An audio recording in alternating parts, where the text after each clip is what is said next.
Tina, and this is my homesteading project.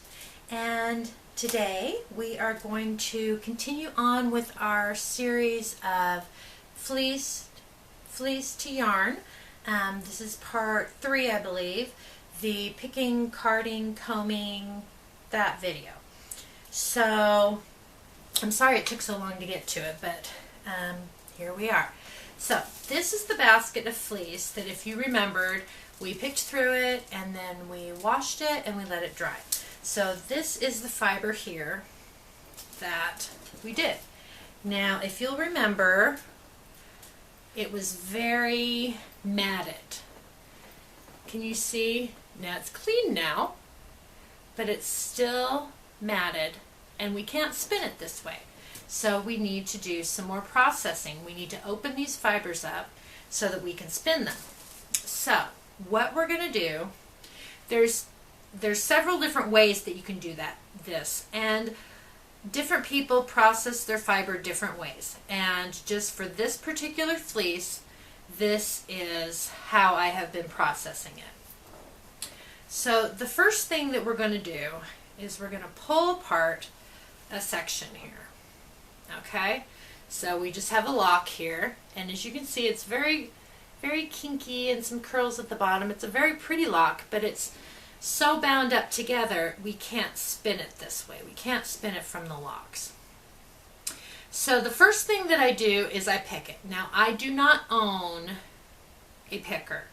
I will go ahead and insert a couple photos of what some different pickers look like right here.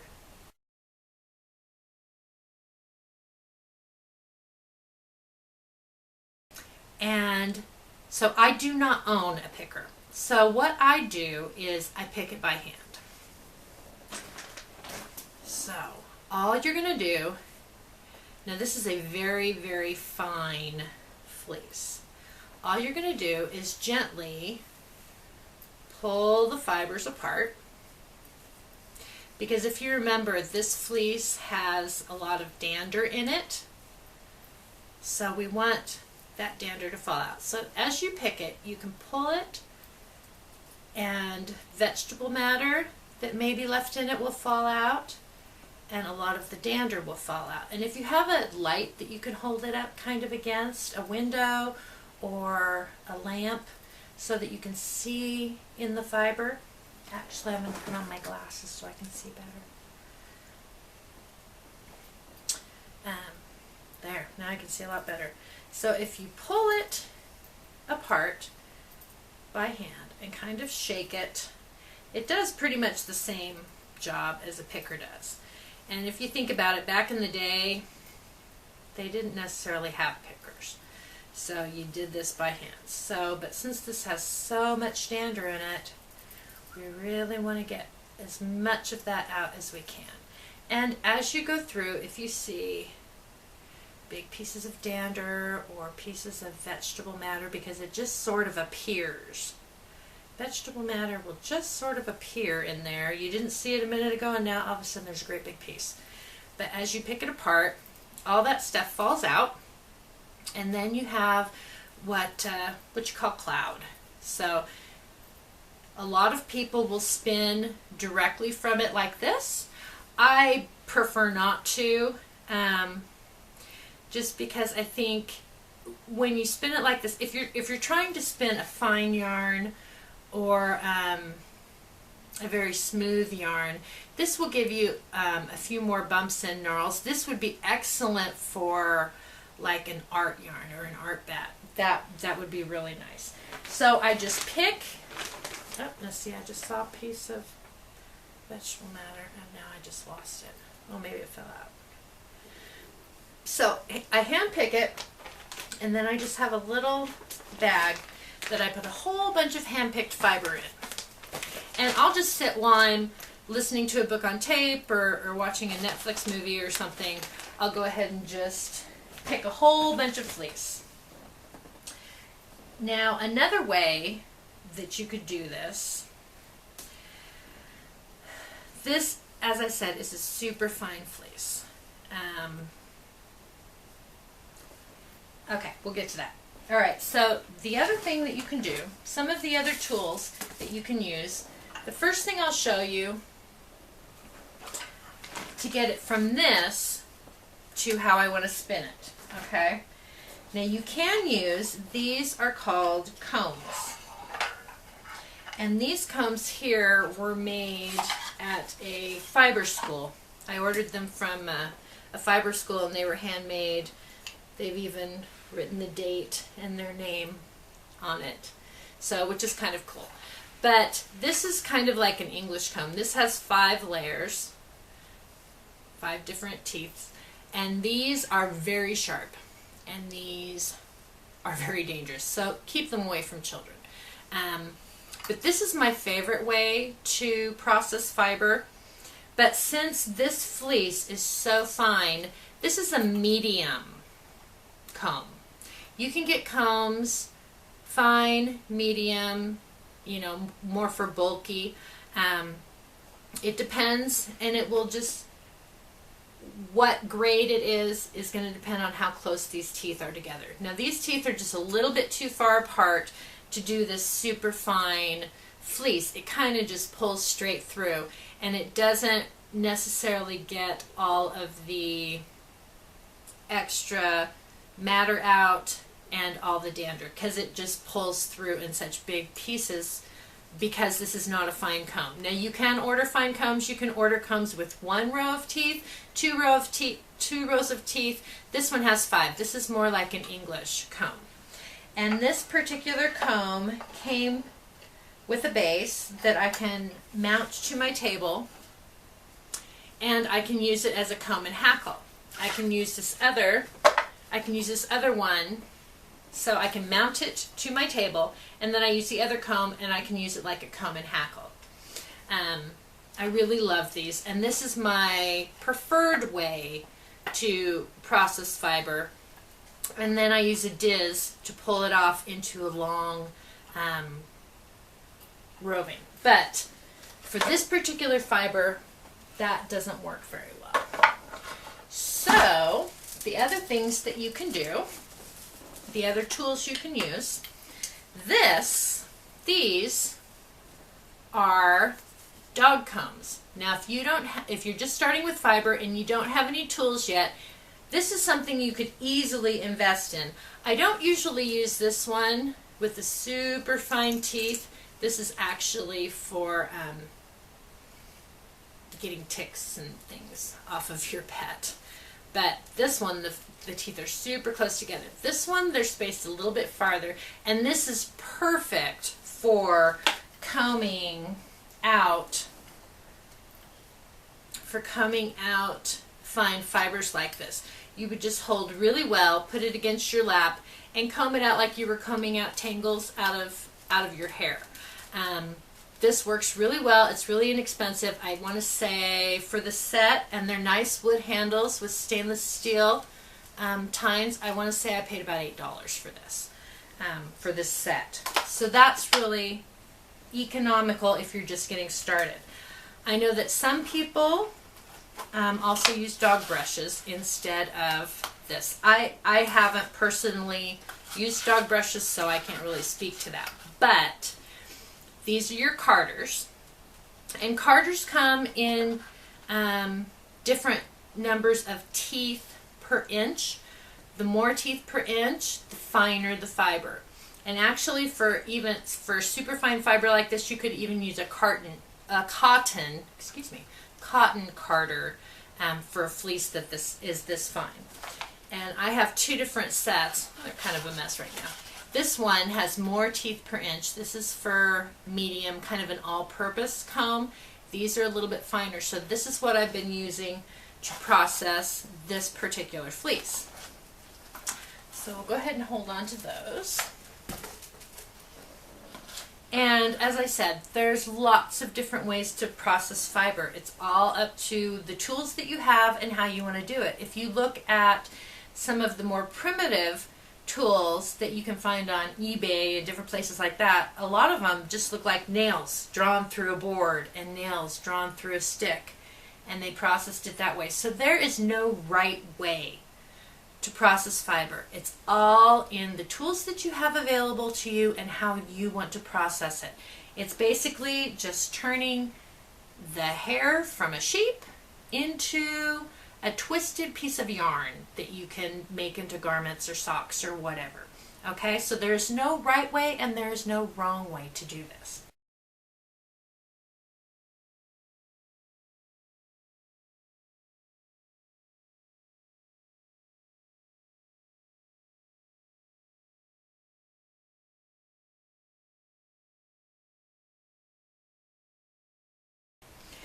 So if this wasn't so matted, I mean, you can comb this out like this. I like to put locks just directly on my carder. But since this does have to be kind of pulled apart because it does have so much dander, if you put dirty fleece on a carder, you're not going to be able to get all the dirt out. You won't get all the vegetable matter out. You won't get all of the dander out if you strictly process it like this. If you pick it first, you'll have much cleaner fiber and much better results. Okay, so what we're going to do is I'm going to move the fleece, and I'm just going to take a handful of my carded or of my picked fleece. Now, just go ahead and grab a handful.